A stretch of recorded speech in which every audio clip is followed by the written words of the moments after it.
আসসালামু আলাইকুম। বাংলাদেশের জন্য 10 নম্বর মহা বিপদ সংকেত ইতালি ভিসা প্রত্যাশীদের জন্য। আশা করি আমরা থাম্বনেল থেকে বুঝতে পেরেছেন যে আমি কোন বিষয়ে এখন কথা বলতে চাচ্ছি। আসলে আমাদের নিজের হাতের কামাই এই সমস্যাগুলোর জন্য আপনারা নিজেরাই দায়ী।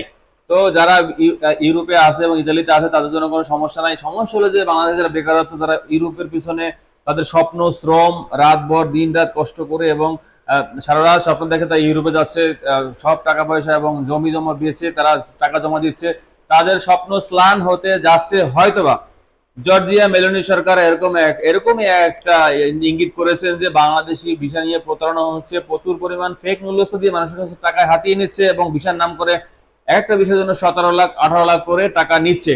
তো সামনে হয়তো আমাদের এই যে ইতালির শ্রম বাজারটা বন্ধ হয়ে যেতে পারে আমাদের এই বাংলাদেশিদের লোভের কারণে।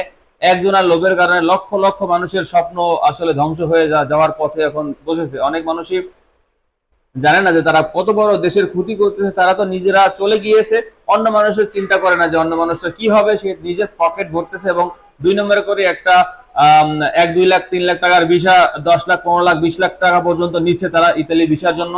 সেটা সরকারের কান পর্যন্ত চলে গিয়েছে, ইতালি সরকার, জর্জিয়া মেলোনি সরকারের কান পর্যন্ত। সেজন্য সে একটা ইঙ্গিত দিয়েছে যে বাংলাদেশিরা অনেক ভিসার জন্য প্রতারণা করতেছে।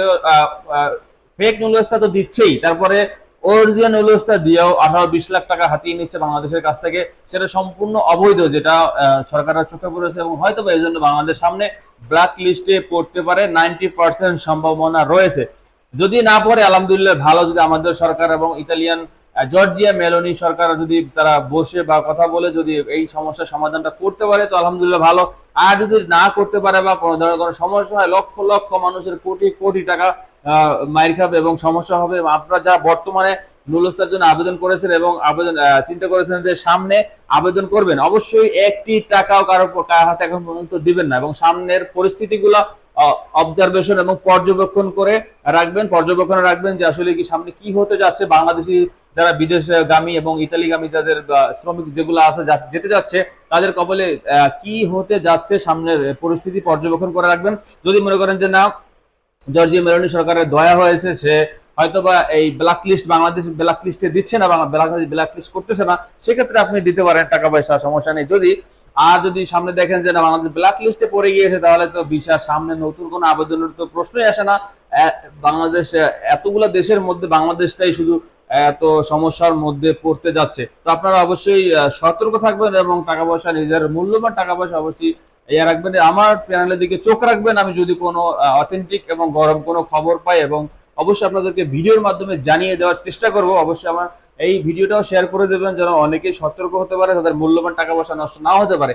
আসলে আমরা কি করবো, আমরা তো বাংলাদেশের বেকারত্বের সংখ্যা এত পরিমাণে বেড়ে গিয়েছে যে তারা কোনো চাকরির সন্ধান বা কোনো কিছু পেলে তারা ঝাঁপিয়ে পড়ে। আর ইউরোপের কথা বলে তো কোনো কথাই নেই যে তারা এক বাক্যে এক পায়ে দাঁড়িয়ে তারা টাকা জমা দিয়ে দেয় ইতালি যাওয়ার জন্য বা ইউরোপের কোনো রাষ্ট্রে যাওয়ার জন্য।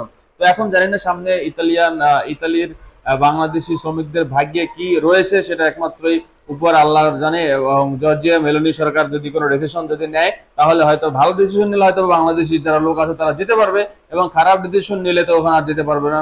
আশা করি আমার এই ভিডিওর মাধ্যমে অনেকেই সতর্ক হতে পারবে এবং তথ্যগুলো জানতে পারে। ইতিপূর্বেই আমরা জেনেছি যে জর্জিয়া মেলোনি সরকার যে কি করতে যাচ্ছে, যে বাংলাদেশিদের জন্য ব্ল্যাক লিস্টে পড়ার একটা সম্ভাবনা রয়েছে। অনেকেই বলতেছে, আশা করি সবাই দোয়া করবেন যেন বাংলাদেশে ব্ল্যাক লিস্টে না পড়ে, সব দেশের মতো যেন সুন্দরভাবে সুষ্ঠুভাবে যেতে পারে এবং বাংলাদেশিরা যে প্রতারণা করতেছে প্রতারণা যেন না করে। সবার কাছে অনুরোধ থাকবে আমার যে ভাই, অল্প টাকা লাভ করে আপনি একটা লোক আপনার বাংলাদেশের ভাই বিদেশে নেন, আপনার খরচ বাদ দিয়ে সীমিত লাভ করে তারপর লোকটাকে নেন। অন্তত পক্ষে বাংলাদেশি ভাইটা গিয়ে ওই দেশে কর্মসংস্থান করতে পারবে, তাদের ফ্যামিলিটা নিয়ে সুন্দরভাবে বাঁচতে পারবে। তো এটাই ছিল আজকে আমাদের সতর্কমূলক ভিডিও। কখনোই এটা আমরা করবেন না, বিপদে পড়বেন না কেউই। সবাই সতর্ক থাকবেন। আসসালামু আলাইকুম।